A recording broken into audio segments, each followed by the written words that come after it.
everybody. Welcome to the Open Mic Comedy Podcast. I'm your host, Mark. If this is your first time here, welcome. If you're a returning listener, welcome back.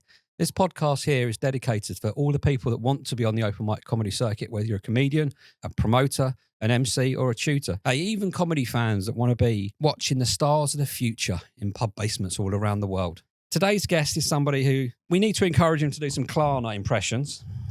He has been described by a gong judge previously as fucking massive. And if I asked you to draw the perfect male comedian, you'd either draw a stick-thin man or a fat dude. This guy, his chest is probably bigger than my belly. So please welcome to the stage. It's Mr. Max Silver.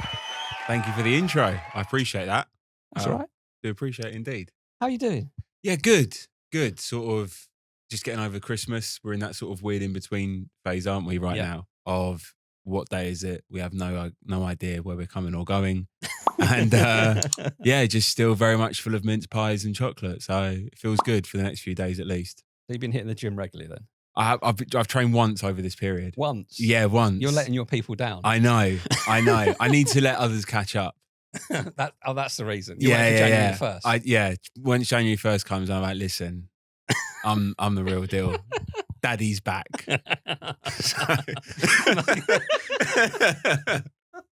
I'm not cutting that out. So we met back in, I think it was around August time. Yep. And around that time, I said, I want to be on your podcast by the end of the year. And I appreciate it. And you've just sneaked in. My hand job must have been that good. Well, it wasn't the hands. But I was quite interested to have you on because a lot of the people we've had on in the past are some more experienced, been going for a few years, et cetera, et cetera. But you've only been going really for about 6 months-ish? Yeah, started the showcase thing. We'll get onto that in a bit, but at sort of the end of April, but then didn't do my first gig until the back end of May. Yeah. Then took a month off for the Euros. Yeah, complete waste of time that turned out to be. Yeah.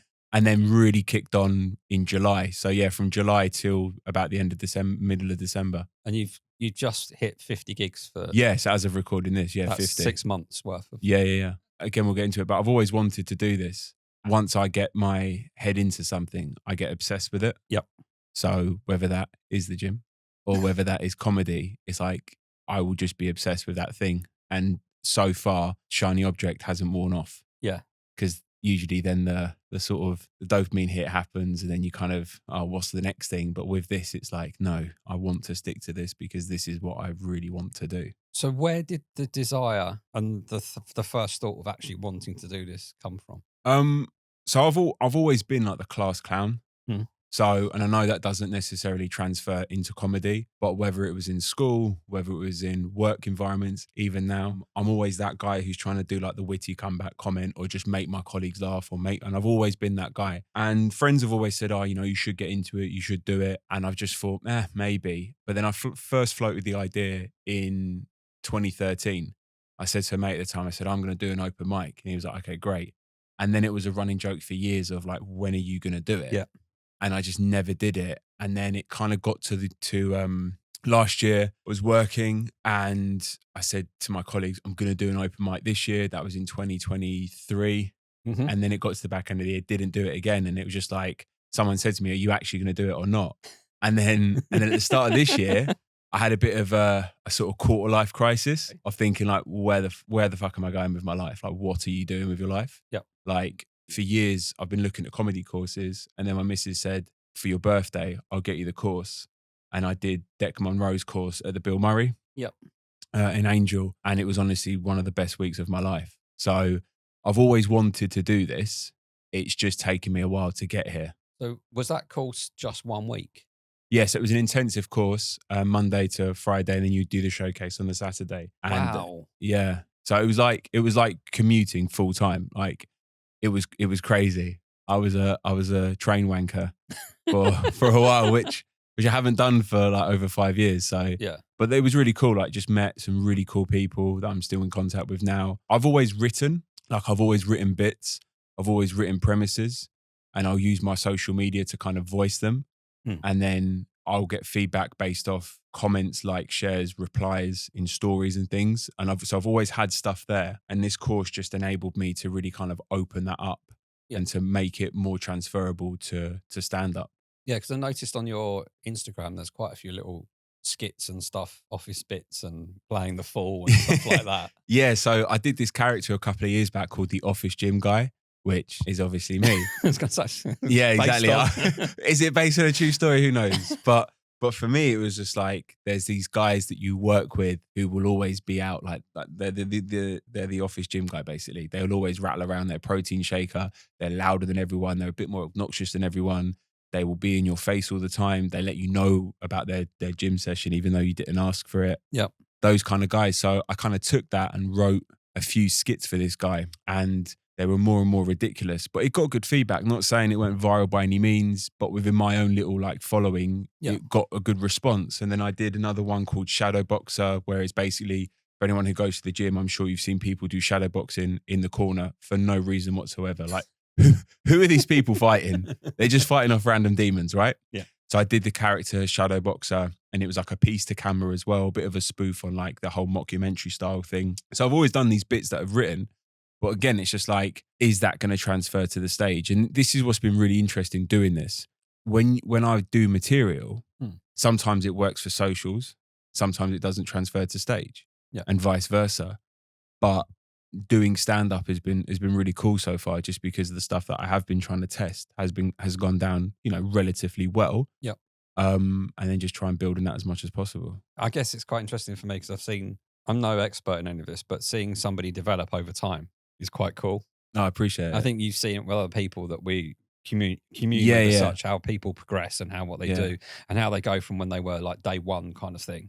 And then just seeing that progress and somebody become more and more comfortable, but then also start finding difficulties in doing certain things. Yeah. What I think as well is seeing people be comfortable with the same bits and not necessarily coming out of their comfort zone. And even though I've been going a very small amount of time, I can be quite guilty of that. Yeah. Where I'm like, for instance, we spoke about the Klarna thing, right? Just very briefly, but we can go into that. Whereas that's a bit that kind of terrified me to do it on stage. Yeah. Or it does terrify me to do it on stage, this particular bit that I've been working on. And then as I've gone to say it, I've just reverted back to stuff that I know will get a laugh. Yeah. And I think obviously with practice and with consistency, I'll just be like, right, I just need to get the words out. And towards the back end of this year, I had started to do that. Yeah, I think just for anybody that's not seen it or is aware of it, Max tries to do an impression of somebody, nobody in particular, on stage that takes him from a bit butch, big gym bro to the far opposite of what you could think that is. Yeah. And it's funny when you see yourself practice it, but then you become self-conscious about actually performing it. Yeah. And getting over that hurdle is it's probably a hurdle that not a lot of people actually go through, because most people when they start stand up is they do their thing, they kind of stick to that and they never take themselves out of that odd place. Yeah, that's something I've noticed. Even with like established comics as well, or ones that have been going longer than me, I've noticed that. And I'm not saying like I want to kind of flip-flop between material and stuff, far from it. But there was a guy that I met on the circuit, you've had him on the show before, Tev. He basically said like, just you're never going to know if it's going to work or not unless you actually test your new stuff. Yeah. He's like, if you know you've got stuff that works. And the thing is with me at the moment, where I'm like a sponge, I'll listen to people who've been going a couple of years and who I rate, right? Who I just personally touch, not personally touch, that sounds a bit weird, but who I rate, yeah, personally, who I like. And if they give me a bit of advice, I'm like, okay, cool. They know what they're talking about, so I'll take that on board. Yeah. So that's what he basically said. So I've got this bank of material that I know that kind of works. Cool. But why not try the other stuff? And then that's where, the jokes and the stuff that I've had, that I'll try and test it. But as that old cliche saying goes, everyone has a plan until they get punched in the face. Yeah. I have all the intentions in the world of trying out a particular bit until half my stuff hasn't necessarily worked. And I'm just like, oh shit, I need to just revert back to what I know so I can kind of build my own ego, my own confidence back up, as opposed to, fuck it, I'm here now, I'm just going to try this new bit. That's a really interesting way of putting it, because I've recounted things like this in the past where you go to an open mic night or whatever, and it's everybody just dies on their ass. Yeah. And for some reason you think you're Superman. You go, I can save the night. And you get on stage and you do a few bits and you're not saving the night. Nah. And as you've kind of got into this, you realise that's the moment that you've basically been given a license to fuck about. And if the new bit doesn't work, it doesn't matter. Yeah. But you've got it out there and you've tried it and you've done it, rather than keep going on pushing through your material going, "Ah, they're going to laugh at this bit. They're going to laugh. No, they're not going to laugh at this bit. This is not going well." 100%, 100%. But I think that's the thing. I think that comes from experience because, Yeah. you've been going a lot longer than I have and other people as well. Whereas it's like, it is that kind of, that newbie of like, no, I want to prove a point. I want to make a point. I want to, whatever. I want to save the night. And more often than not, you don't. You may as well just, as you say, throw caution to the wind, try out a new bit if it were. And I've had, to be fair, like in the middle part of my gigs and stuff, I started to do that when I realized I'm just here now. I may as well just say the words. Yep. These people, with respect, it doesn't really matter. This isn't going to matter in the morning. No. So I may as well just make the most of it. No, definitely. You've got to take the opportunities when they arise to expand what you do, because if you just stick doing the same stuff over and over and over again, okay, it will get better and better. But then you end up in a situation where so many people have seen your set that, yes, they'll still find it funny. Yes, they'll still support you. But in reality, you're not getting the true first time reaction. No, and I think as well, you can be quite lazy with it. Yeah. I think as well, because we all bump into, more often than not, the exact same people all the time. Like there are people, for instance, when we did that particular night in Stevenage, I forgot where I am. I gave you, I knew where you were because I've heard your set a lot, right? And I think that's kind of what happens with us on the open mic scene, is if you do a gig and it's the same people you saw on Thursday that you saw on Monday, try something different because you've got nothing else to, that stuff works in front of us. So why not just be like, oh, fuck it. Like, just give me some feedback on this, please, type thing. Because so easy to say that. Yeah, true. But then when you come to do it, I know. You kind of revert back to, your old ways and your old habits. And, you might have had a shit day at work and you've gone there and you thought, I can't be arsed doing this new bit. So if I do this bit that I know that works, I can put a decent cap on the end of this bad day, go home happy and whatnot. What I've tried to do, I think this comes with a little bit of experience as well, is once you start getting a bit long in the tooth and you start getting that being more comfortable on stage, you just start introducing new bits, whether those bits are one-liners or 20 seconds worth of new stuff to you. That's the opportunity then that I find that I then get excited that I'm doing something new, because you are in the territory of, I don't know if this is going to work or not. Yeah. But also I think that's why it's key, I agree with you, to film your sets. Like I started filming my sets purely for like, oh, I'm going to post this on social. But then someone said to me, great, but why not look at your positioning on stage? Why not look, like there was a gig that I did. I kind of come off, I think it was one of the Too Far ones I've done. And that's a great night, by the way. Richard runs a really, really good night. I was first. I personally don't like going first. Mm-hmm. I don't think, some people do, some people don't. Right. If any promoters listen to this, he'll be like, I'm going to make this guy go first now. I fucked it for myself. Basically, cut this, yeah. Basically, I love going first. No, so I recorded myself and I was like, oh, those bits, I was trying some new bits and they didn't land as well as I thought they would have. And then I did some older bits, which usually land and they didn't. And I was like, okay, whatever. Look back at the video, my energy was off. I was low energy. I'd had a really stressful day at work. It was a Monday. I was on first, all these other different variables. And then I'm like trying to then switch on to perform. And I couldn't. I just couldn't do it. In my head, I thought I was doing okay in the moment. Yeah. But then when I look back after I filmed myself, I was like, your energy's low. So the only way that's going to change is firstly, because I recorded myself and I noticed it. Yep. And secondly, it's like, right, I now need to switch on, flick the switch, get into that mindset.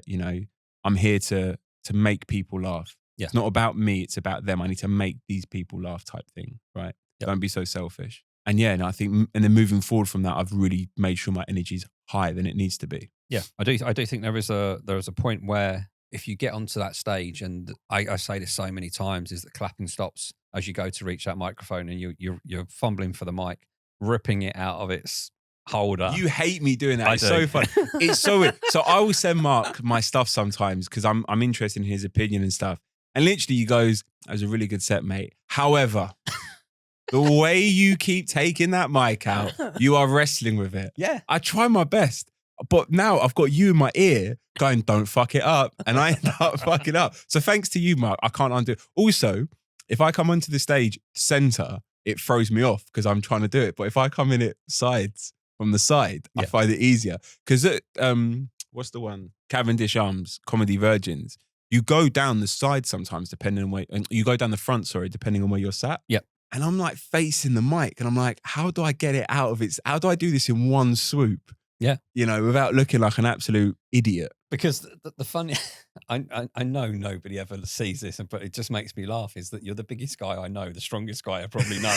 And it looks like you can't get that thing out of that stand for I'd end up money. breaking it. Yeah. I'd end up breaking it. I'm waiting for you just to pick up the stand one day, snap it in half and just go, or do a Freddie Mercury and just hold it. All those little things, it's you realise they make such a difference. And it's the energy thing is, I find that, like I was saying, was when you come onto stage and the clapping's died down, I'll start throwing my hands up in the air to try and get the crowd to start cheering again or clapping or whatever. And then because they're doing that whilst I'm fucking about with a microphone, because I can't get it out easily enough. Yeah. It buys me that time, and then the energy's back up rather than the energy's clapped down. True. Now entertainers, bitch. And it doesn't, once you encourage them and you kind of participate with them, and so long as they give it back to you, good. If they don't give it back to you, you're fucked. Oh yeah, it's better to get a reaction than no reaction. Yeah. You know, so I'm a big pro wrestling fan, and they, you know, wrestlers always say you either want to get cheered or booed. The worst thing that can happen is the crowd go mild. Yes. Like when they say nothing, or it's like, who is this person? So you want some sort of reaction or evoke some sort of emotion through your material or through whatever. But for me, it's like, so when I get up on stage now, so obviously, like, I know I'm wearing a hoodie and stuff for those who see this kind of on video, but it's like, you know, I'll wear a relatively, you know, it's part of my persona. Jack spoke about this last week. So I've been trying to tap into that a little bit. And that's what I was doing towards the latter part of the gigs. So I wear a kind of semi sort of tightish t-shirt, right? So I look bigger than I am, right? Bit of a schmedium t-shirt, right? And then I kind of take a breath, because then what my tutor Deck, what he was saying was like, people, and you've said this before as well, was like, people will make a snap judgment of you on stage. Yep. And I don't look like the average comedian. There, you know, I'm fully aware of that. I need to make sure that I get the audience on side, because the first thing they're going to see is, who's this big muscly guy? How is he going to make me laugh? What's he going to talk about?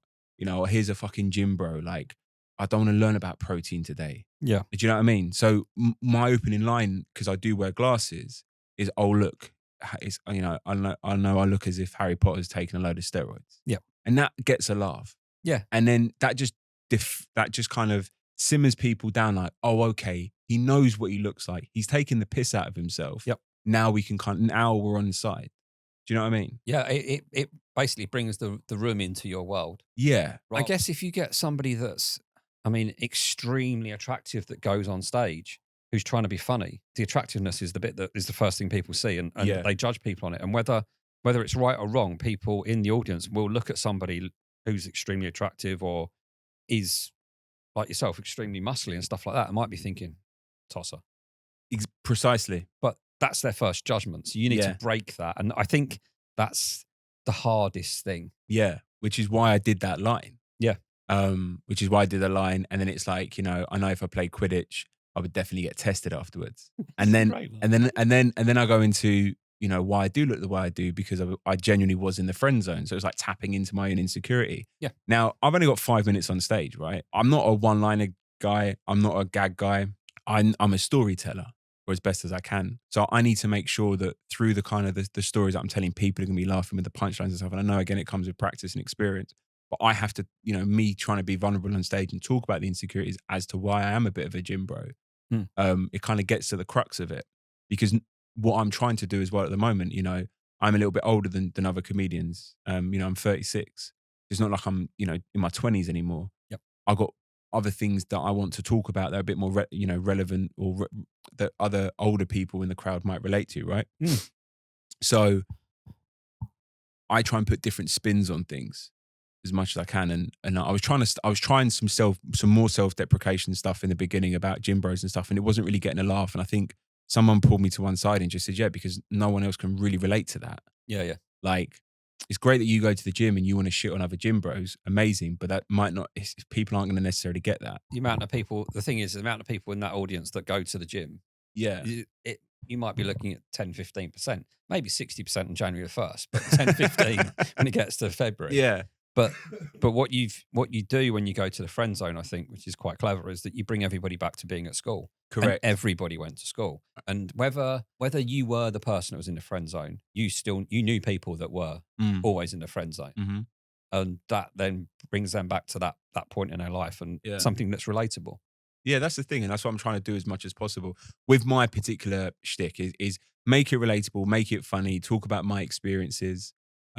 Whether it be, growing up in, naughties, watching like naughties TV, like, the whole Pimp My Ride thing, and we'll get into that and that kind of stuff. And then being a millennial, living my life on Klarna. That's why I brought in the Klarna thing and all these kind of things, these tidbits, and just make it relatable as possible. No, that's quite cool. Can you remember the first joke you actually wrote or told on the course? Yeah, it was. So the first joke I wrote was, I'm part of the first generation of proper internet. And then I would say to the crowd, who here remembers LimeWire? Always gets a cheer. Who here remembers MSN Messenger? Always gets a cheer. And hotmail.com, yeah, it's how I found out my friend Dan was dyslexic because he kept typing in hotmail.com. Yep. He's now married to a bloke.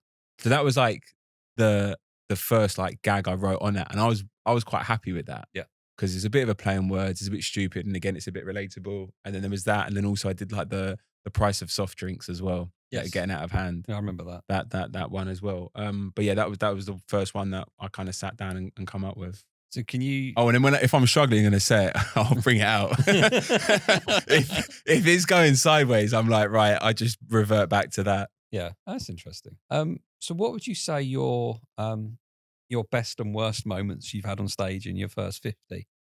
I'll start with worst. Worst is, I would say, look, coming to the open mic scene, as we know, you don't know what to expect, right? You really don't have any expectations. Like I had zero. Yep. I was just like, cool, it's just going to be in some rooms in a pub or a basement, whatever.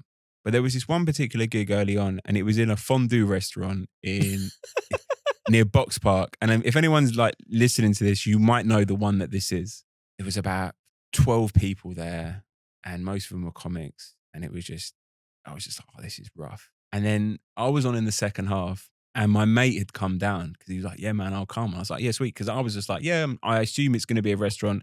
There's going to be people eating, whatever. And it wasn't the case at all. And by the time I'd gone on, because it was a non-stayer, non-whatever, Yeah. it was like him and 3 other comics. So I performed to 4 people, and I did my set, and I was just like, okay, this is one, yeah. This is a box tick. This is experience. This is cool. It is what it is type thing. I didn't think anything of it. Yeah. But that was horrendous. And also just other gigs going, like, there are some really weird promoters in this game. I think we can agree, right? And just some of them are just, I don't know, they're just rude, or they're just arseholes, or they're just like their personal skills, or they've got their favorites and they just like give you no time of day. And it's like, well, why have you accepted the booking? But your job as a promoter is to make sure people are at ease, people are cool, work the room a little bit, network. We are, you set the expectation as a promoter of how the night is. Yeah. This guy was just a bit of an arsehole, and I was just like, it ain't going to go well. And it just sort of didn't. But on the flip side, the best ones, every time I've done Phono, shout out Dean. Yep. For One Night Only in Hitchin, brilliant crowd. He's a fantastic host.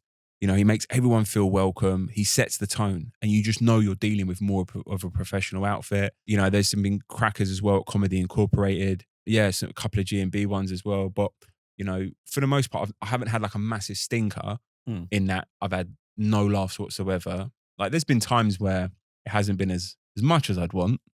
Also the one we did in Stevenage for your thing, our mutual friend, right? Yeah. That was a great night because it was just absolute carnage. Yes. And it was fun. And those are the type of nights I was like, cool, I like this. This is a bit of me. This is a bit mad. Yeah. I like it. When you feel like you can be free. Yeah. The rooms kind of gives you permission to say whatever you want to say. Yeah.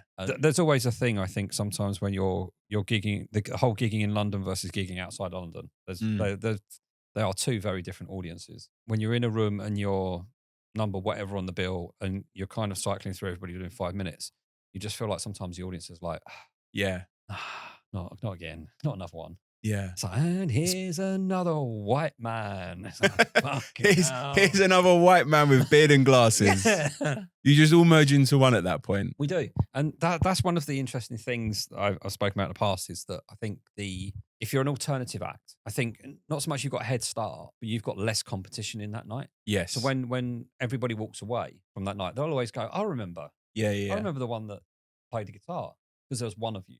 Yeah. But they won't remember 6 of the people that look the same. No. Not similar stuff, but it's more run of the mill standard Yeah, stuff. yeah, exactly. Which is why I try and stand out with my tight t-shirts. They're like, Yeah, you know, the unit, the geezer. I was like, yeah, that's me, that's yeah, the me. big dude. Big dude, yeah. Talking about the open mic circuit, then, what would you like to see change on it? Couple of things. I think first one is I don't think there should be as many acts as there are on certain bills. Hmm. And I think that should be across the scene. I think it's amazing that there's so many open mic nights out there for us comedians to get a head start and to practice this. 100%. It's not like we're going for like one night on a Tuesday. Yep. Right. If you wanted to, you could gig every single night, right, if you wanted to. But I think those promoters, I think if they shortened the nights, I think they'd get more out of it. It's just a personal thing. I think try not to run over as much because people get fatigued. People, you know, again, if you are working and you've come from work and you're going to do this thing and Yep. you're there as a bringer or you're there as a support or whatever it is, or you've done your set and now you're there as a stayer, I think you're just going to be fatigued even to clap. Like there's been instances where I've seen funny people, but it's got past 10 p.m. and I'm like, I am done. Yeah. I'm completely exhausted. And that's just from my point of view. I just think maybe cap the comics on a particular night, maybe run more nights if need be to get those comics in. But again, it's amazing that there's an opportunity there, and I'm not dismissing that at all. And I'm very No. grateful for that. I think there is a thing with that, especially around where we live, just outside of London, is that you have the commuting part going into London. Yes, But in that thing is if you lived in zone 1 or zone 2 within London, overrunning doesn't matter. But it's when you're making that commute and you've got it's not just a 10-minute on a tube or 5-minute on a bus. You've then got a 25-minute on a train if it's going to turn up. It's that kind of thing as well. I think there should be more support for those who are coming in from outside of London. As in, like, look, mate, if you need to go, go. Don't like if I say to a promoter, look, mate, I got to shoot, and then they look at you like, well, you're not a supportive act, so we're not going to book you again. Yeah. I think that's bollocks. I think we've all got lives outside of this. No one is, you know, we don't have to do this, right? And don't get me wrong, the promoters don't have to put on shows. But equally, I think if there was a bit more leniency to someone who was coming from outside London, because you have got to get connecting trains, you have got to make it back on time and all the rest of it. And, you know, you have got a life outside of comedy to kind of lead. That's what I like to see. The second thing as well, and I know people have brought it up, I'm 50-50 with bringers. I think they're amazing. They serve their purpose for sure. But equally, I'm just like, don't hold it against someone if they can't bring someone in. Yeah. Again, you and I don't live in London. If I've got 3 gigs or 4 gigs in a week and they're all bringers, I'm not going to bring a bringer to every single one. What? And then you're going to tell me I can't perform because of that. Yeah. I think personally that's a liberty. I get the benefit of them for sure. But equally, I think if you're a promoter, promote your night properly. Something I've seen as an outsider, and I'm not a social media manager, I'm not like it, but I have an idea based off, like, I had an online business, I had an online coaching business for 4 years. So I understand like online marketing, I understand, you know, promotion and things like that of yourself.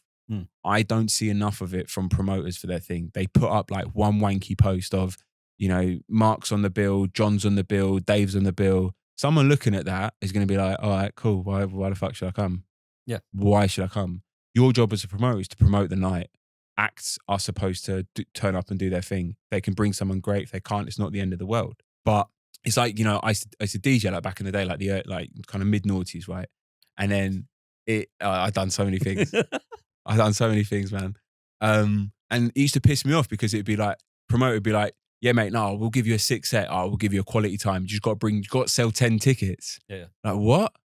Yeah. And then Matey Boy would be like a shit DJ, but he'd get prime slot because he bought 50 of his mates. Yeah. And it's kind of similar in this kind of situation as well. It's like, hold on a second, your job is to promote the night. You don't do anything on socials. You put up one ticket link every 6 weeks. Yeah. Of course, no one's going to come to your night. So I just feel like there should be a bit of back and forth between acts and promoters to kind of promote the night. Some do it better than others. Yeah. This one might be a little bit controversial as such, but sometimes I'd rather pay and not bring anyone. Yeah. I'd rather make a donation contribution or whatever to the night to perform and not bring anyone.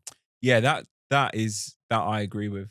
I think the fiver alleviates the stress. Because also, right, if your mate has seen your set so many times, I only know so many people. And then I think someone else said in your show before, like, okay, cool, so you're going to bring a bringer. They're just another comic. So you're not really bringing anyone. You're just bringing another comic to sit in the crowd. You're not actually advancing anything. Yeah. and all that. Do you know what I mean? It's not like a real member of the public. Yep. Like the good thing about the phono gig is they're real people. They're proper punters. So as an art, as a performer, you actually go the extra mile because mentally you're like, fuck, I want to perform to these people. Yeah. Do you know what I mean? That I think stuff like phono is kind of unique, isn't it? In that, It is so unique. in yes, you would class it as an open mic night, but it's probably not really an open mic night No, it's like a semi-pro night. That's how it feels. because the acts get usually most acts will get 7 to 10s anyway. Yeah. Headliner's going to get a 15 or whatever. The if you do the MC spot, you'll get paid, Mm-hmm. and because it doesn't happen every single week, there's an appetite from the crowd Yes. to want to come along. Yes. Whereas in London, when there's such a saturation, there's 5 gigs on every single night. Mm-hmm. And you're relying on people that are going to be walking past the pub and go, oh, I'm just going to go and sit there and watch some random people. I have no idea who they are. Yeah. Which, and again, I get it. Like we've been in pubs before where the promoter will do like a whip round for people who want to go see comedy. But from just talking to promoters as well, I think sometimes there's a big disconnect between promoters and venues, which I also find really strange. Like, you know, we know instances where the venue has half complained that there's a comedy night in. Yes. It's like, what are you talking about? You're getting an extra 300-400 quid in your bar Yeah. on a Sunday that you would never have before. What are you talking about? It's weird. So it's really weird. So I think there should be more of a connection between the promoter and the venue. No, I do agree. I think there's kind of like a dream wish list that as a comic and probably as a promoter of what we all want from it. Yeah. But there's nobody has the answers to say this is how we should be doing it because No. there is no answer. I think something Jack Kennison mentioned in his episode was about having more showcase events. Yes. So you basically end up with more phono style nights. Yeah. So I think the good thing is that is like if that's as I think you mentioned because we mentioned the OM, you know, great opportunity to kind of to test out stuff and all the rest of it. But then it's like if you were to do well on that, then you get the kind of the bump up to that kind of showcase night. And I think it would be cool to kind of see that in 2025 if people have their sort of baby level, entry level night, and then they have the one that you can aspire to get to. It's a bit like Comedy Incorporated where they've got tall tales and cocktails. Yes. So that's like a nice one to see if you can get to. And I've not been able to get on it to do it because the times have never kind of matched up. But that's one that I'd love to get onto because it feels like a proper and I think comedy night. And it's cool for me as well to see that there are those kind of aspirational gigs to kind of get to as well. Yeah. Because for me, it's just I'm treating this like basically I've always said from day one, the skill set that I've learned from bodybuilding and the gym is how I've managed to transfer it to here. I have to be disciplined, I have to be consistent, and I have to be patient. And that's the only way I will become a better comic. And just do all the micros so I can achieve the macros. So like make sure I go to my gigs, make sure I'm decent to the like just entry, like, you know, bare basic stuff like be decent to the promoters, like, you know, all that kind of stuff. But then over a period of time, it will then pay off, you know, and think more long-term thinking. Like people now, like, you know, I'll put my kind of coaching hat on. It's like people start January and they're like, right, boom, I'm going to go for a month. I'm going to go for 6 weeks, going to absolutely smash it out, go gym 9 times a week, whatever, right? Going to eat nothing but dust and air. Yeah. And then all of a sudden they then get bored. They then reach this plateau. They haven't got the six pack that they thought that they were going to get in 6 weeks. And then they go back to the old habits and it was for nothing. Whereas if you're like, right, I'm going to give myself 6 months. I'm going to make a real fucking crack at this. And I'm going to do all the things that I need to do to achieve it. And as long as I do that on a consistent basis, I should be in a better position than I am today. Yeah. And that's very much how I've treated comedy. It's like, right, if I want to be on TV or if I want to, you know, have a bigger profile, I know that I'm going to have to really grind and really be consistent. I didn't realize this coming into this, how many people were doing it because there's people like at work or, you know, people, oh, you're so brave for doing it. You're so brave I'm not, there's like 5,000 of us doing this, you know, from all walks of life, from all age groups, people that you would never, ever, ever think that would do this kind of thing are doing it.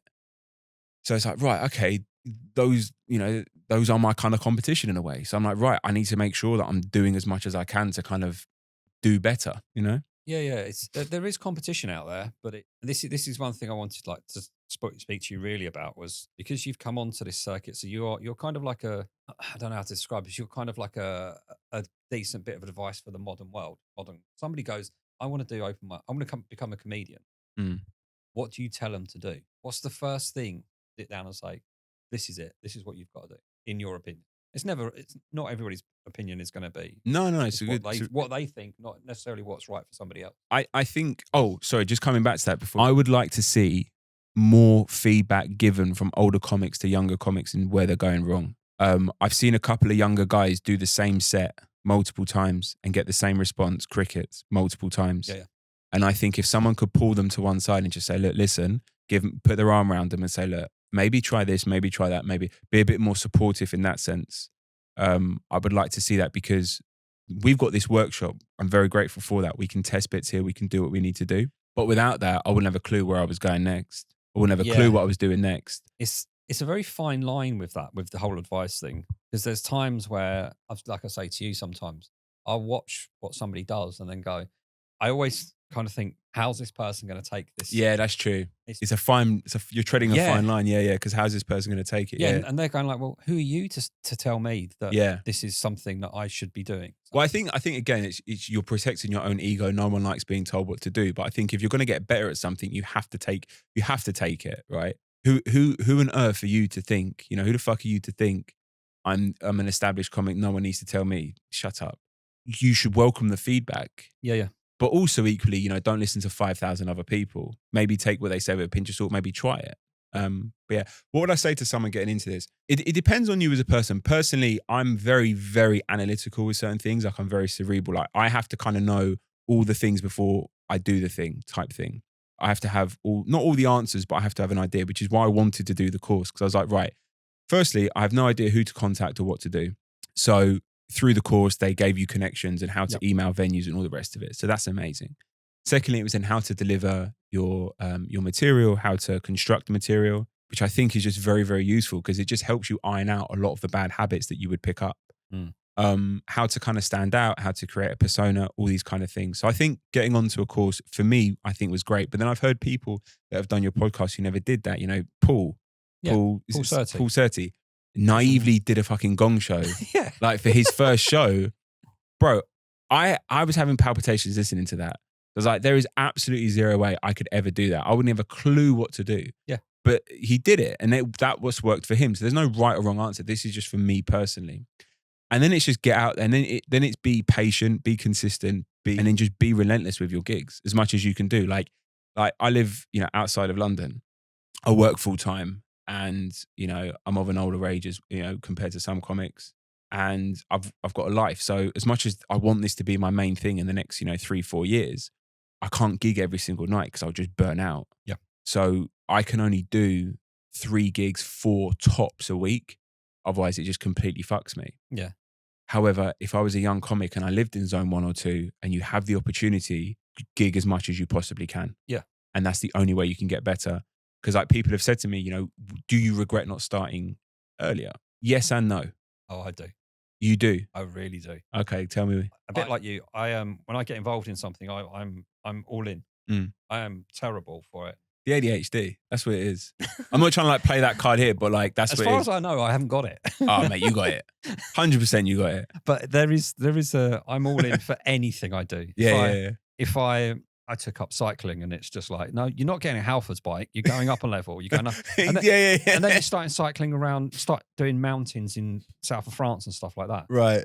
And it's like, I'm going all in for this. What I've realized here is that comedy has kind of become a way to reinvent myself from my youth.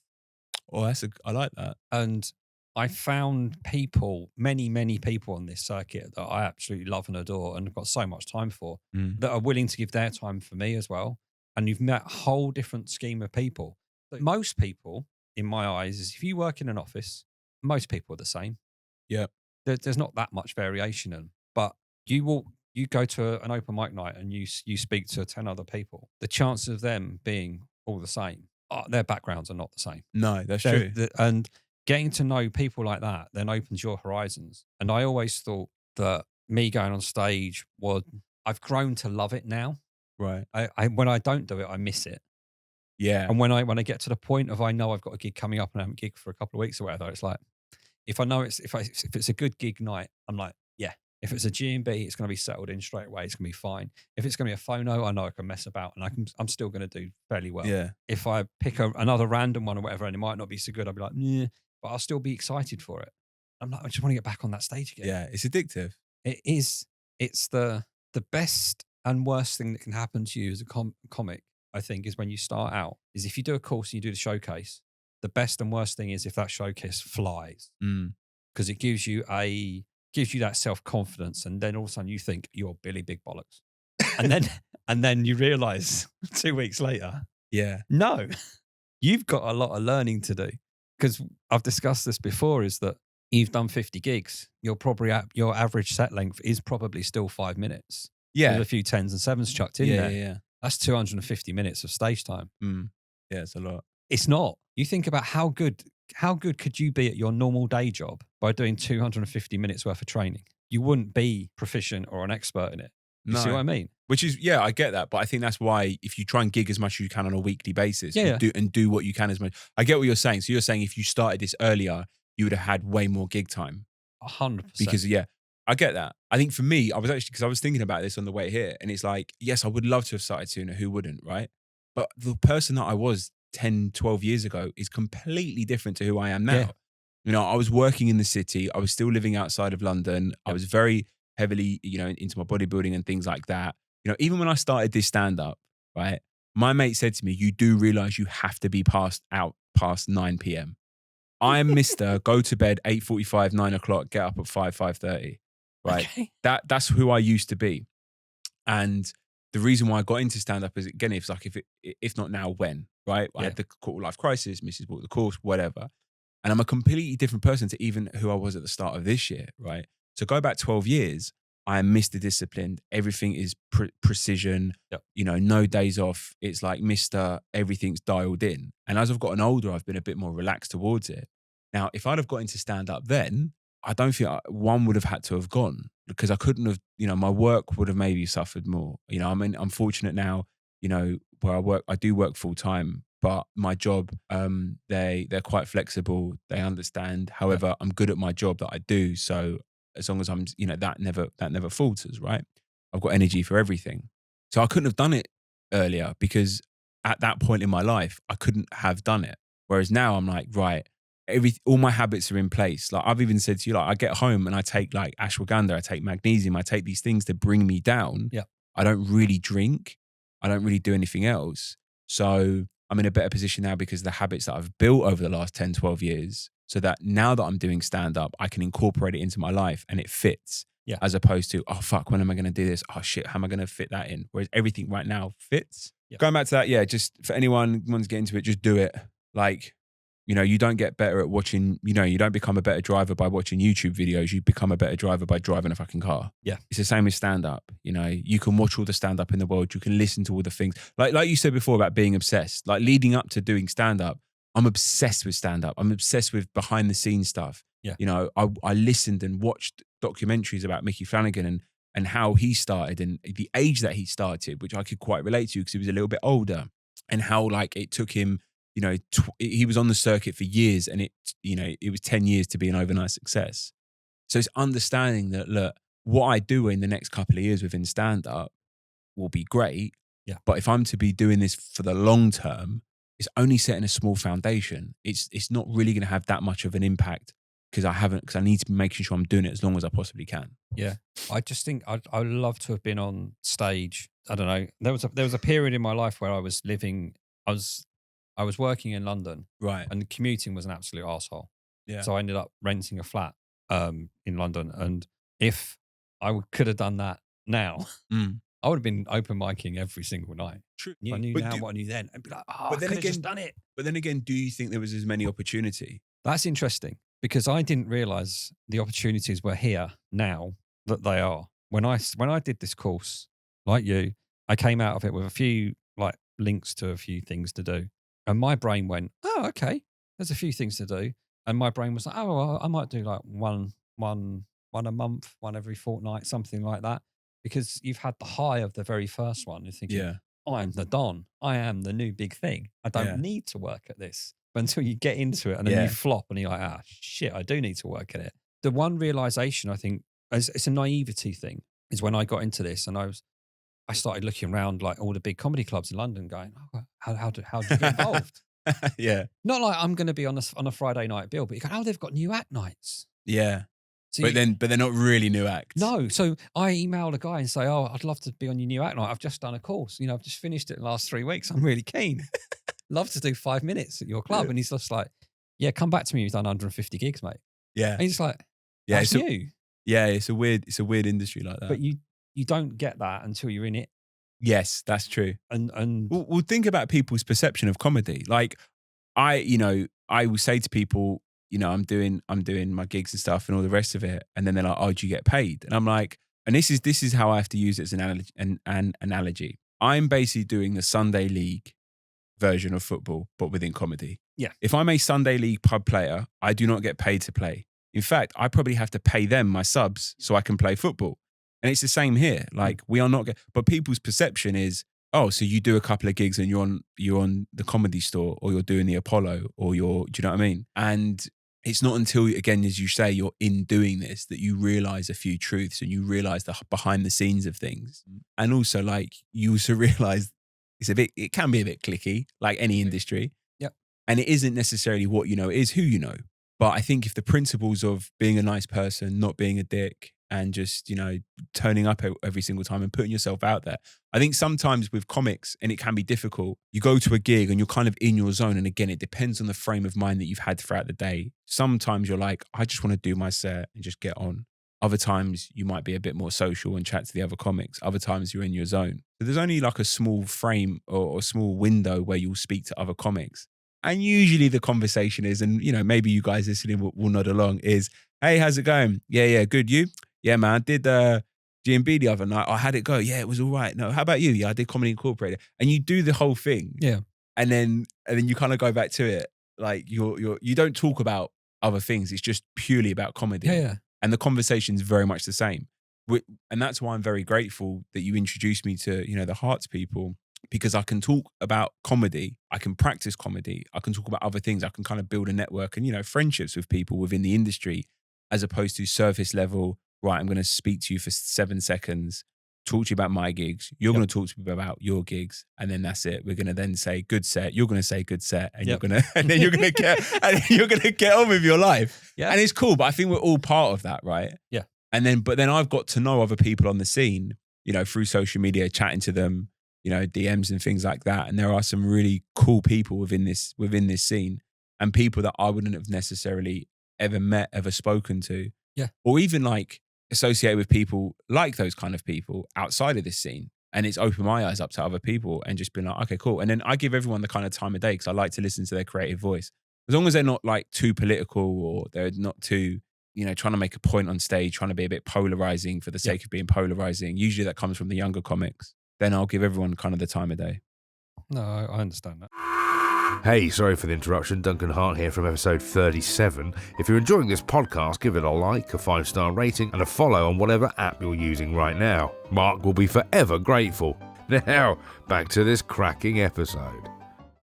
Kind of scooting back, you mentioned, we've mentioned the words gongs and competitions. Yeah. So you've done a few in your first 6 months. Yeah, I did a couple, like the competitions, they were okay, but I never viewed them as competitions. I sort of viewed them as it's just an opportunity to do my set, do an extra couple of minutes. And if people like it, great. And if they don't. And this is one of the things I actually wanted to mention. I think getting into this now at my age, because I'm very much into like personal development, self-development, things like that. I've tried to like listen to things where it's like, don't make it about you, like in your ego and stuff. Yeah. And obviously being a stand-up, everything's about your ego, right? If they don't laugh, oh my God, I'm not funny. Yep. If they do laugh, oh my God, I'm the funniest fucker in the world, yep. Right?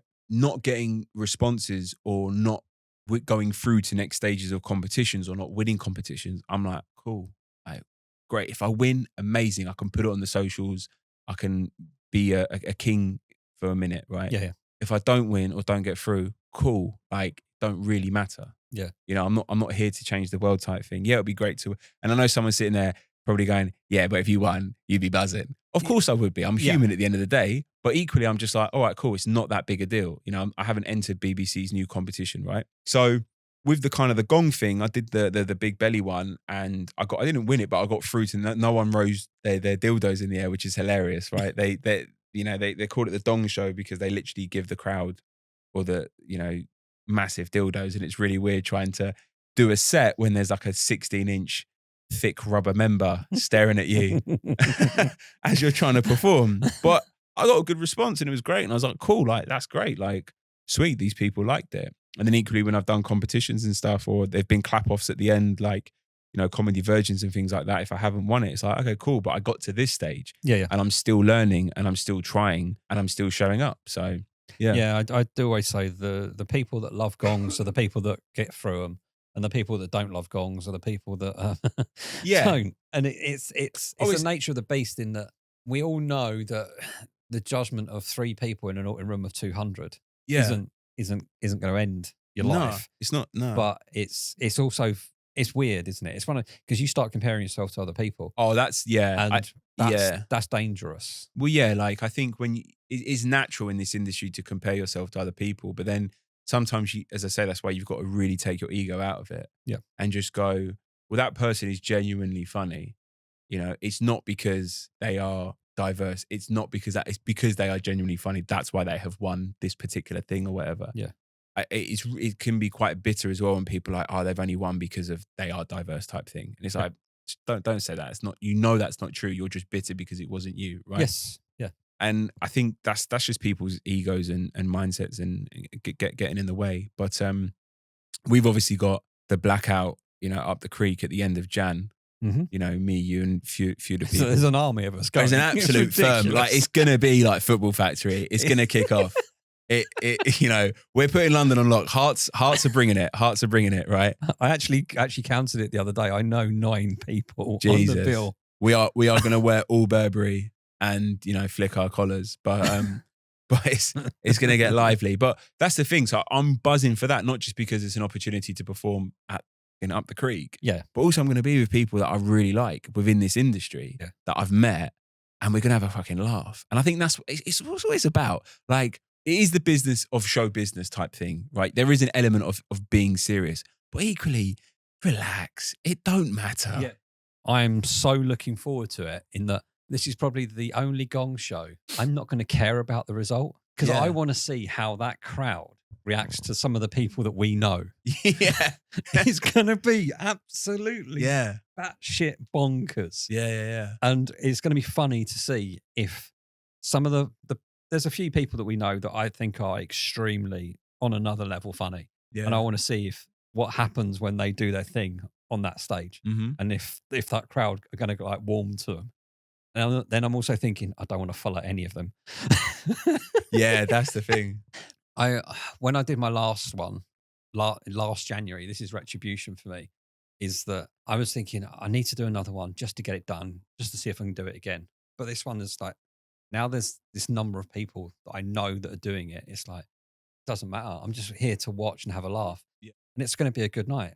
It will be. No, and it's true. And it's like, I think, people have said, when you do these particular shows, it's a good measure to see where you're at type thing. But I think personally, it's just a confidence thing, like for you to perform. It's another box ticked. It's something different. And as you say, doing it with friends, I think that's what it's about. And it'll be cool because, you can look back on that, and depending on who cracks it and who's further ahead in the next few years, you can be like, remember when we did that show together? Yeah. Like we did that show together. And I think that's what's really cool about it. That's what I like about this. Yeah. In when you're referring to the workshop? No, I'm referring to the podcast. Podcast. So if I look at this podcast in 3 years' time, yeah, am I going to be seeing? Yeah, that's true. Whatever? I mean, I've already seen. I remember I put up like Hassan Al Habib. He was in the BBC comedy semi-finals. Yeah, and just like that dude, I've met him like 5 times. He's the nicest guy in the world, and he's done my podcast twice. I love him, and he's on the BBC. Yeah, that's a good way. Yeah, and you're just like, I have this thing with. It's not like they're my children or anything, but it's that proud, and I know that guy. He's good, and he's getting the recognition I think he deserves, or she deserves. But I also think with your podcast, this will be your legacy. No, legit. Like I think you being a stand-up, I think you're a great stand-up, and I think you're going to be great. But you've done something that no other stand-up has done, and you've given us a platform to talk. and to share our thing. And I said this to you from day one. I think even before I'd met you, I sent you a DM. Yeah. I said, this is an incredible thing because no one knows about this scene except for people doing it. Yeah. Right? Because you'll listen to you'll listen to comedians on other podcasts, or you'll listen to comedians on other comedians' podcasts who are quite well established. Yep. But no one knows about us. No one. This is, as I say, this is almost like non-league football podcast. Yeah, it is. Right. But you're giving us a platform, and I'm grateful for it, and I'm sure everyone listening is grateful for it, and people that have been on as well, because it's a little buzz. It's really cool, and I'm looking forward to seeing where this goes for you next year personally, because I think it'll be great. But it's, the funny thing about this is that you see a lot of the famous podcasts, and people take the advice that they give you from them, and it's all well and true. It's good. It's great, but it's not current. No, their experiences were maybe 5 or 10 years ago, which are probably different because yeah, the whole world's changed through COVID and all of that kind of stuff. But you look at the comforting thing I found is that when I started kind of really getting into comedy, and you started looking at like videos from people doing sets at G&B, We Are Funny and stuff, you go like, that dude's famous now. yeah. Many people probably don't even realize, like Paul Smith, one of the biggest comedians in the country, if not the world at the moment. I think he's one of the highest selling tickets. He was on Have a Word recently. Yeah, highest selling tickets for a single artist. Yeah. It's mental. Yeah. He started doing comedy, I don't know how many years ago it was, gave up with it because it just wasn't for him, then went back and did a course and said, I'm going to do the course. If it goes well after that, we'll see what happens. He did the course and carried on, never looked back. Yeah. But without that course, yeah, he would never have done it. But it's nice knowing that he, for example, has come from a similar situation to where, or he's entered it in a similar route that we are entering it in. So it kind of gives people hope that there is, doing it this way is not necessarily the wrong way. You know what I mean? And like, there's Ishan Akbar as well. If you're not aware of him, he's probably one of the most up and coming comics in London at the moment. He's about to go out on a tour, selling out Leicester Square Theatre and stuff like that, which obviously no mean feat. I've seen videos of him doing We Are Funny project from 8 years ago. Wow. And you're just like, yeah, that's mad. That's weird. But I've been on that stage. Yeah, but as you say, it gives you hope. Yeah. It's like, I'm a big fan of Josh James. He also does a podcast as well, but he's doing a UK tour next year, and he was supporting Mo Gilligan. Yeah. And I love Mo Gilligan. Like, he is my top comedian at the moment. And the reason being is because for me, he's very relatable based on the material that he's done. That being said, Sean Walsh has just done a special on YouTube, and that's the best thing I've seen this year. But with Mo Gilligan, it's like his journey, he started doing comedy in like 2012, 2013. Yeah. He's been going for so fucking long, but you don't realize that to the untrained eye. Like, but it does, again, give you that kind of hope, and it does give you that thing of just show up, be consistent, keep doing it, don't get too put down. And at the end of the day, this is all a hobby for us. Don't try and, like, it'd be great to monetize it, but don't let that be your main goal. Yeah. Because otherwise your expectations are so far ahead that if they aren't met in X amount of time, you may just give up at the time where you could crack it. Yeah, there's I can't remember who it was I spoke to about it, was that the theory about wanting to kind of give up because you don't feel like you can meet the aspirations that you actually want reminds me of, like, there's a meme out there of a guy going across, and he's digging, and you can see he's digging his hole across underground, and he turns around at the point that the next spike would release the diamonds. Yeah. And that's that bit keeping you coming back. And I think that's part of the dopamine part as well. Of course. And it's, if you can feel like you're always making progress, then keep doing it. Just manage your expectations. Absolutely. And it's like, whether you're doing like your regular, you're going to that 7 spot, you're doing a paid spot, you're doing 10s or 20s. And, that's my goals. So my comedy goals for next year are to be, doing more 7s and 10s, being more recognized. And, obviously for people saying, would you like to do my gig? If I start getting, more, because I asked someone recently, another comedian, like, who's been doing it a few years, I was like, what's your kind of level? How do you measure success with how far ahead you're doing it? He's been doing it 4 or 5 years.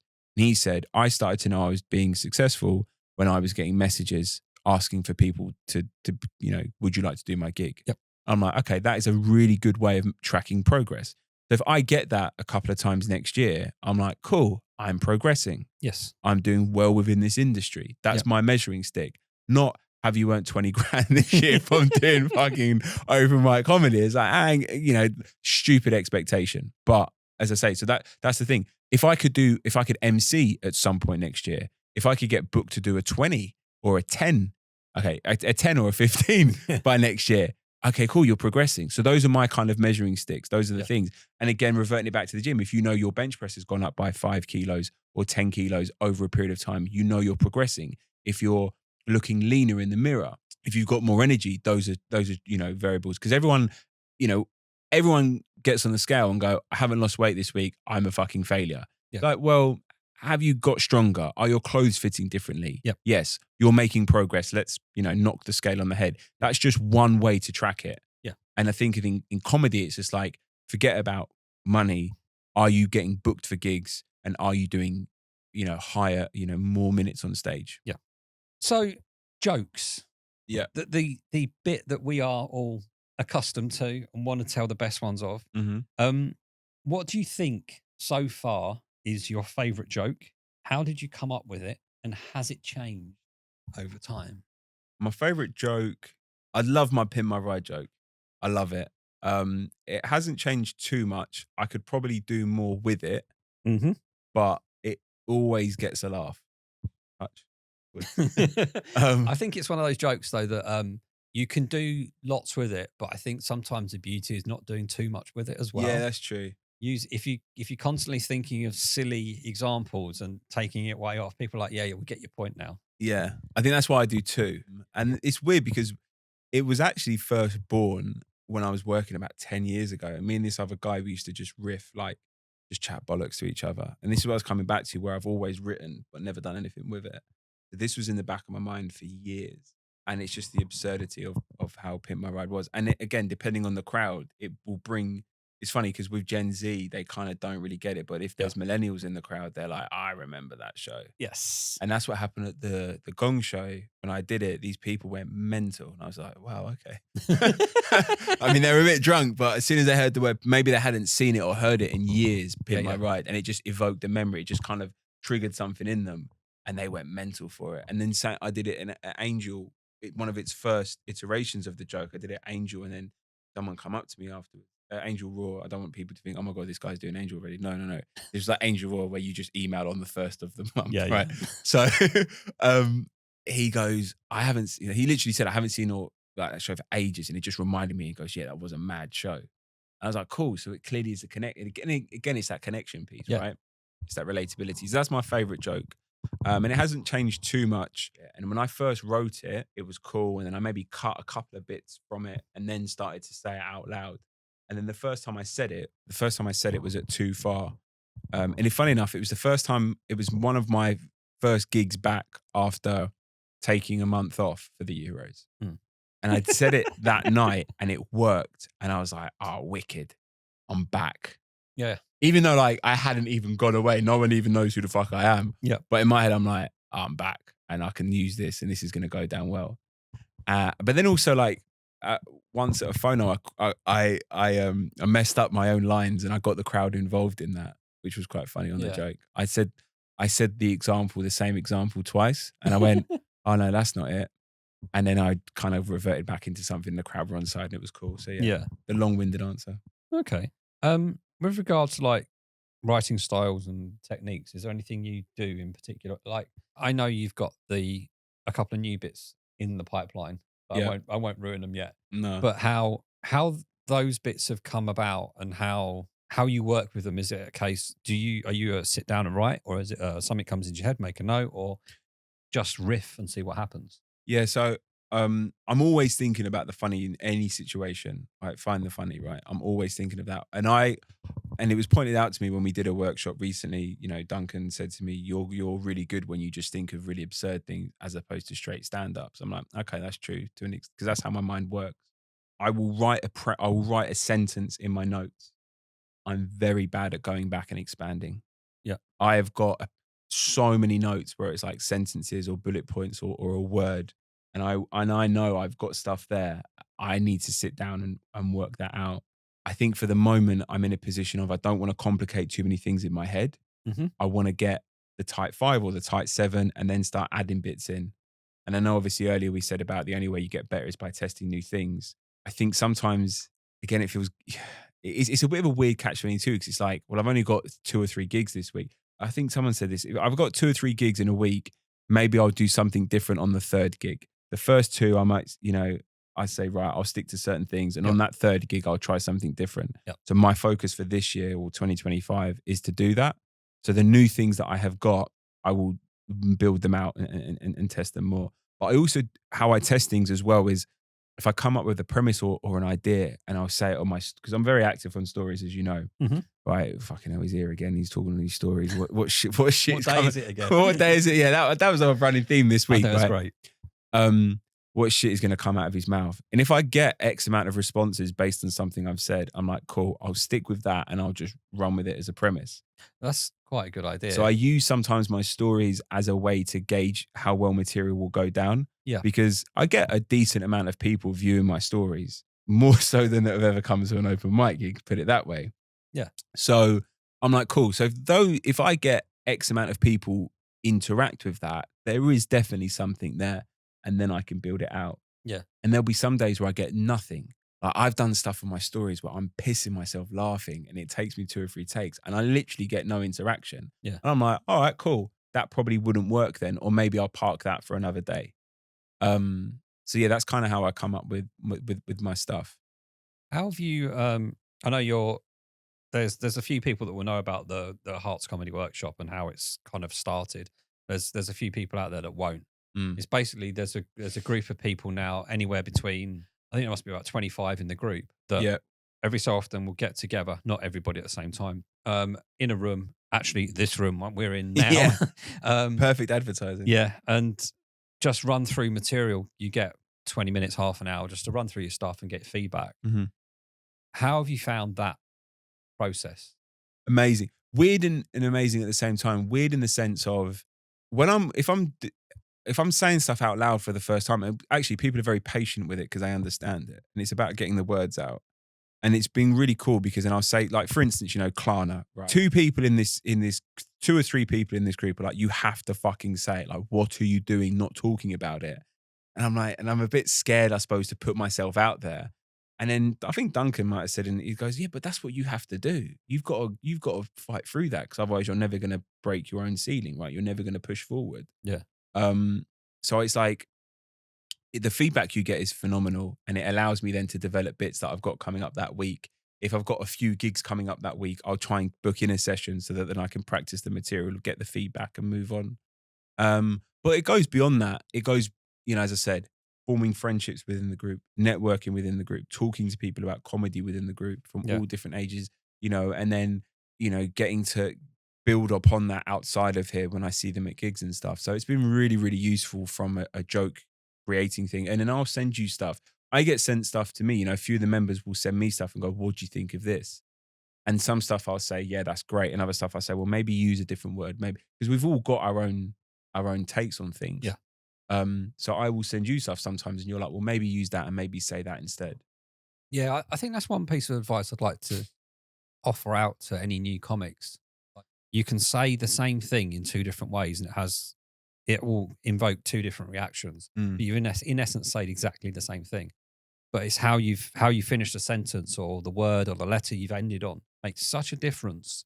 But as a newbie, when you start this, you don't realize it. No. Until you can break down a joke and you go, okay, if I end it with this, I get a haha. If I end it like this in a strong finishing way, I'll get a big laugh. And it's understanding those kind of things. And I think that's what the workshop does quite well. Yeah. You've got 6 other people going, why don't you say this? Try this. And it's all the things that you haven't kind of thought of. And then you then take that on for the next set of material you bring. So you use the workshop as an aid to help you develop rather than taking everything from the workshop. Absolutely. Do you know what I mean? Just using their jokes. What's even great about that is you'll see it here and then we get to see it in a gig. Yes.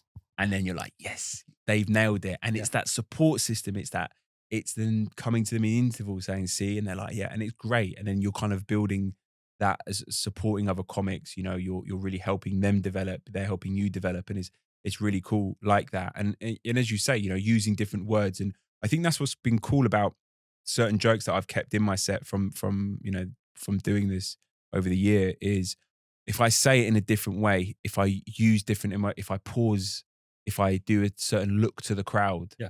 I get a bigger laugh doing that thing. And it's the same joke, but it's the old saying, it's not what you say, it's how you say it. Yeah. Right? Oh, 100%. And that's why some people, their material might not be amazing, but the way they've said it and the way they've teed it up, you're just like, fuck, that's really good. Yeah. When you like scrolling through Instagram and stuff and you see people put up little clips, and it always seems to be Angel Raw for some reason. I don't know why. Yeah. They always crops up on my feed and it's almost like, ha ha, you can't get on again. But when I'm watching it and you see somebody standing there telling a joke and you just notice the little pause or the little turn of the head or something. And that's what invokes the laughter. Yeah. And you realize if they didn't do that bit, they wouldn't have, that joke wouldn't land in the same way. Correct. And it's understanding all of that and getting to grips with how to make the funny come out. Yeah. But yeah, it's well, this is it. It's like, so when I first got into this, so I've always been fine, like I've always been doing public speaking, right? But there's a big difference between doing public speaking and then getting on stage and then trying to make someone laugh. Yep. And I think it's that kind of comedic timing that you only get from practicing. From the more you get on stage, the pauses, the look to crowd, the little innuendo, the little in joke, let them into what you're saying type thing. Yeah. And even when you fuck it up, like make an issue of it. Yeah. And that just gets people going. And I think that's why it's always good coming back to when I was saying about filming yourself is you get to see that. Yeah. Why did I've done the same set. Why did that get a bigger response? Oh, because I turned my head that way. Fine. I will now keep that. Yeah. Yeah. So I've got various bits in mind at the moment and I'm now trying to untrain muscle memory. Yeah. Because I think it will have a bigger impact if I don't do what I currently do. There's a point in my set where I talk about the reaction to being offered laughing gas. Yeah. And I always turn to my left as if I'm speaking to the doctor. Mm-hmm. Whereas I think if I stood still on stage, looked into the crowd and said the word slowly, I think that might get a bigger reaction rather than looking away from the crowd, because then I'm breaking the eye contact and everything.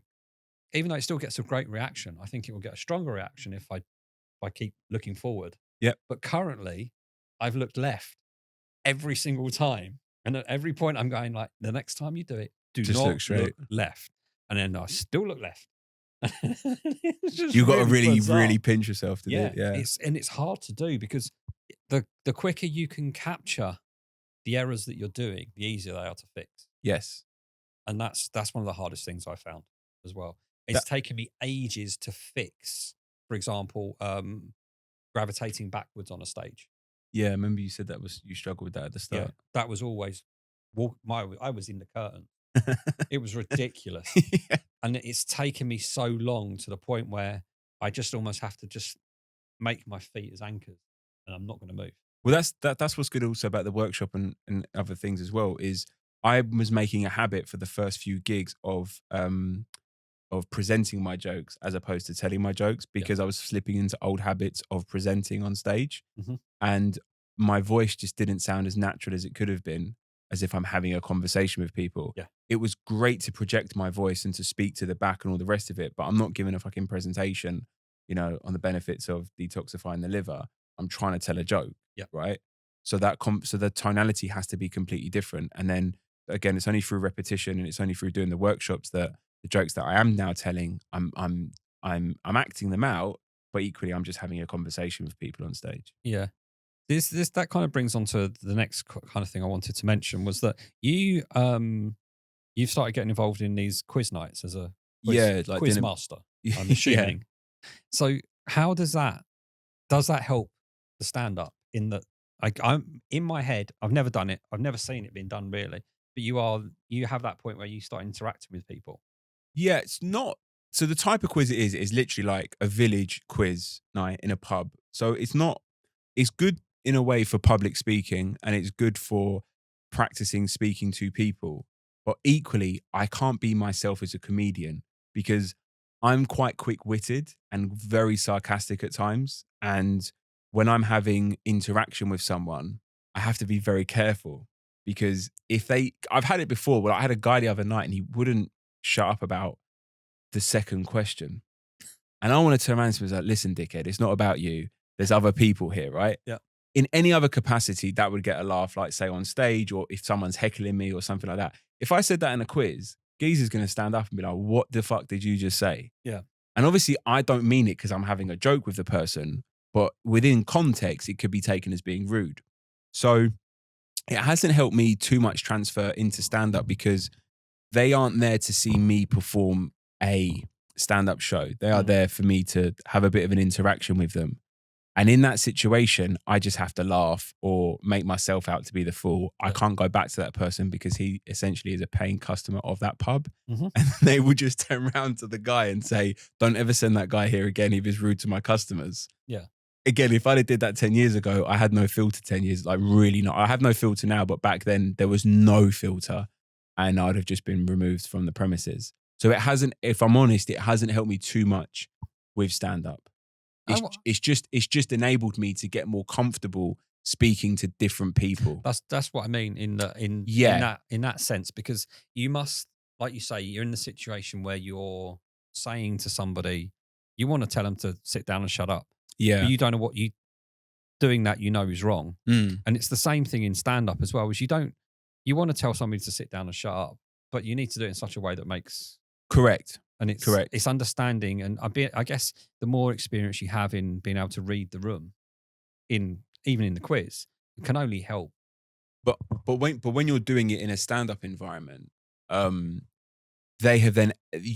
then can do it. You can put someone down in a way where you can either tell them to fuck off, or in some instances, tell them to fuck off or offer them outside. I think we remember that one, right? We do. We do.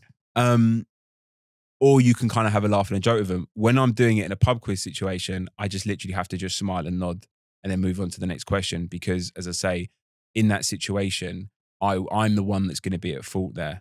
And I just have to kind of take that on the chin. Mm-hmm. I think if it was a different kind of quiz in that they knew a stand-up was coming, they knew they were going to be, basically the version I do is complete family-friendly PG. Realistically, I want to take that hat off and unleash. Yeah. So it's just training a skill where if, for instance, I ever get booked to do a corporate in the future, we all got to get paid, right? It's just enabling me to then use that skill in the future. That's all it's going to do. But for the now, it hasn't necessarily transferred just yet. No, but it's good because I think you doing it is going to be better than not doing it. 100%. It just gives you that little way of understanding things, and the skills will transfer at some point. I'd imagine it's just at that point you won't realize it until I'm put in this situation in the future. Yeah. Absolutely. And you'll be like, yeah, no, I won't go hard on you for that one because I don't think you can. I've read that room. I've read that situation well.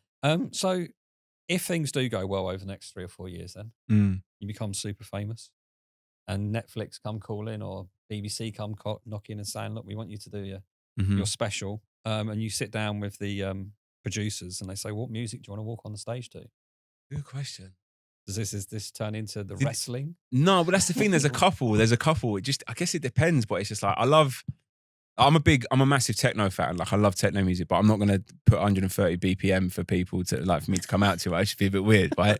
But I love like house. I love all that kind of stuff. But I really like Inner City, Good Life. Yeah. Let me take you to a place I know you want to go. It's a good life. Yeah. There you go. I love that song. And I think that'll get people up. And then it's a bit of a random song as well. Yeah. But equally, if I did like, I don't know, some sort of like wrestling music or intro or things like that, I don't know. But I like that. I like Inner City, Good Life. That's like, it's a really catchy tune. Or a really good intro is Crystal Waters' Gypsy Woman. Okay. I don't know. It's an absolute banger. Really good piano intro. So just something that people might be a bit familiar with. Clearly you're not. But it's a good track. It's a good track. So that's kind of that's the kind of era, like that sort of early 90s like house vibe. Do you know the song I'd love to see you walk onto? Go on. I'd love to see you walk onto the theme from The Undertaker. The dong. Oh my God. Imagine it. I think people would just be a bit taken aback. They'll be like, What the fuck? What the fuck's going on? Yeah. Well, what did you have me come out to? What was it? Sinita? Yeah, well, I guess we should explain this one. Is that and we've alluded to it throughout this episode. Is that Max did? I arranged a charity quiz, not quiz night, charity comedy night. Yeah. At a local pub, and I was picking walk-on music for everybody because if anyone listens to this, they know I'm an advocate.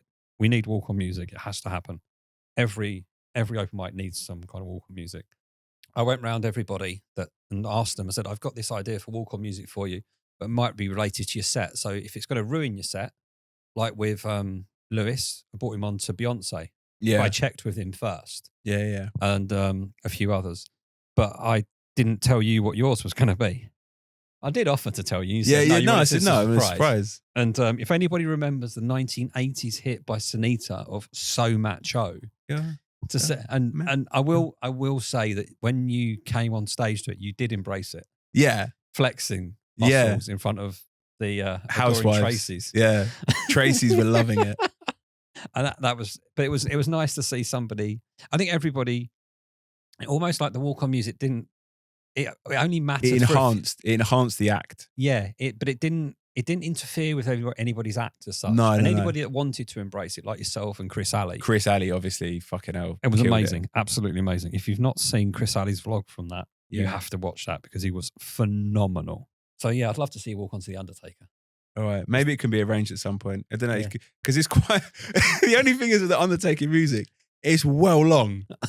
Like when he used to do that at WrestleMania, it's like a 10-minute intro. Yeah. It's more than my set.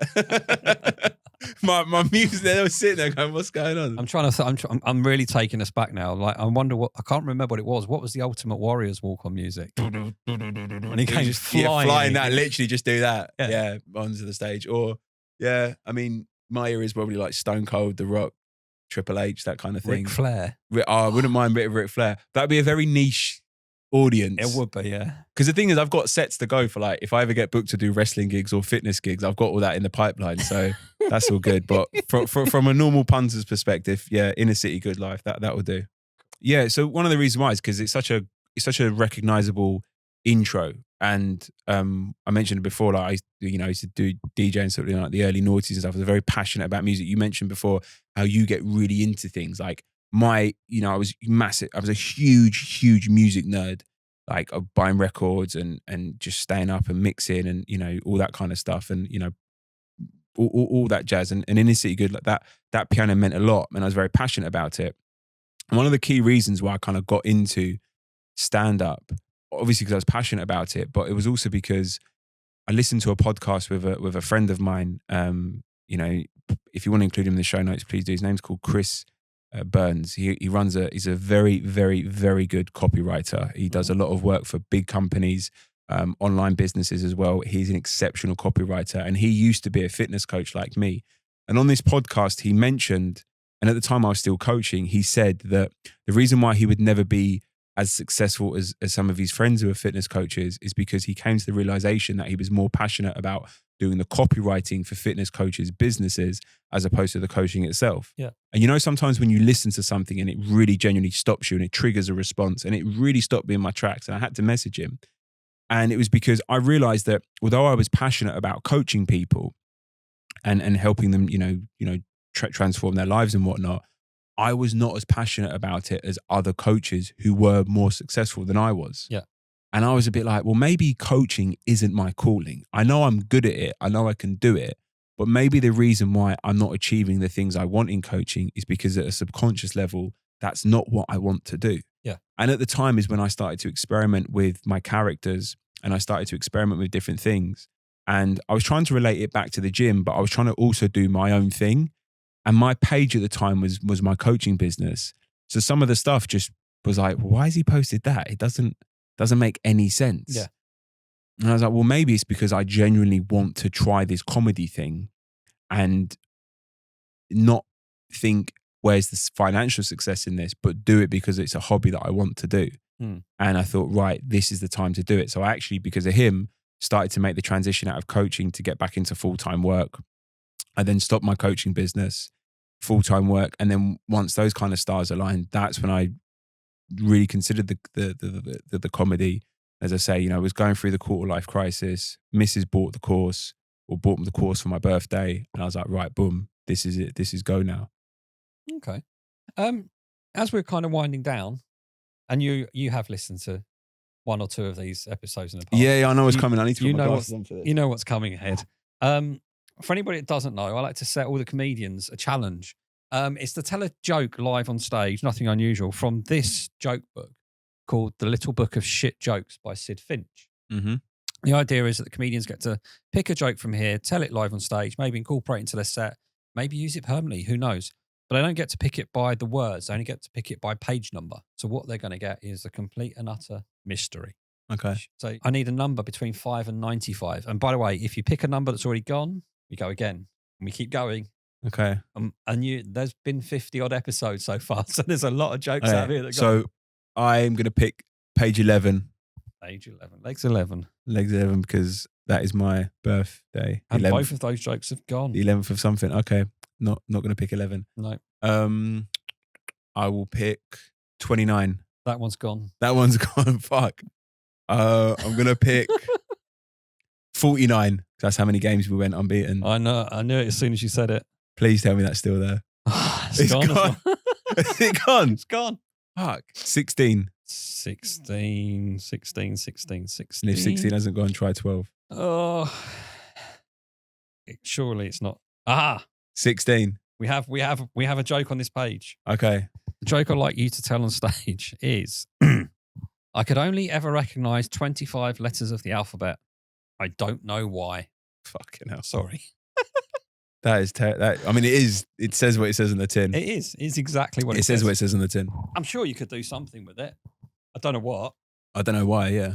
I don't know why. Okay. A name next to it. Nobody else can have it. I'm going to have to get a new book soon at some point, I think. So lastly then, where can people find you?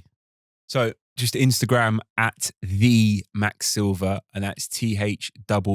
So the Max Silver. And the reason why it was called the Max Silver is because it was like a thing that I used to say to people, like I used to hear them come and say, John? Yes, I'm John, the John Williams.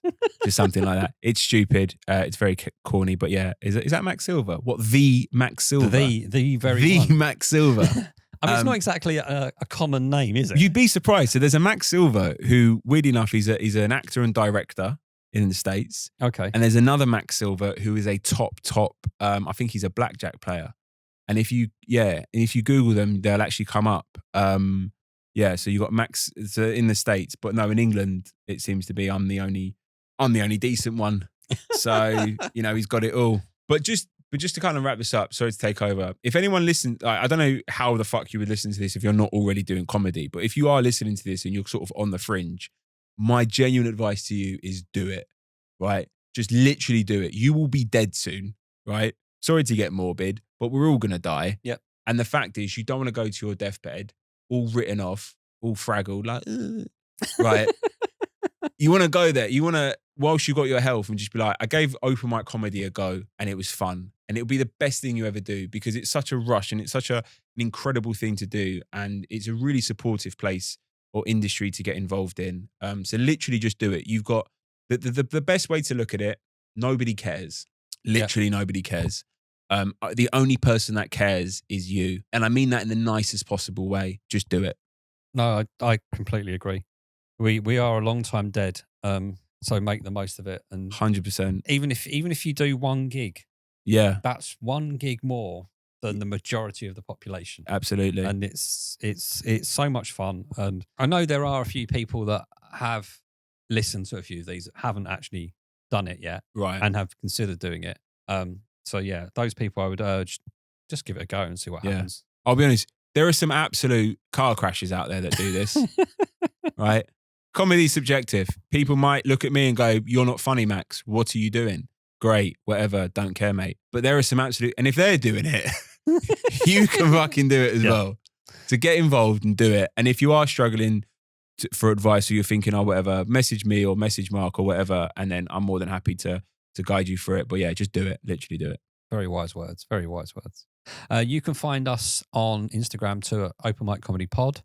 We've got a website, openmiccomedypod.com. I always ask this, whichever platform you're listening to us on, Please give it a like, follow, subscribe, all of that jazz. Comment on Spotify and YouTube if you want. Get us up the charts and get more of these people heard by the wider audience out there. We're growing. So lastly, I'd like to say thank you very much for your time today, Max. Thank you for having me, Mark. And for everybody else, I'll speak to you all very, very soon.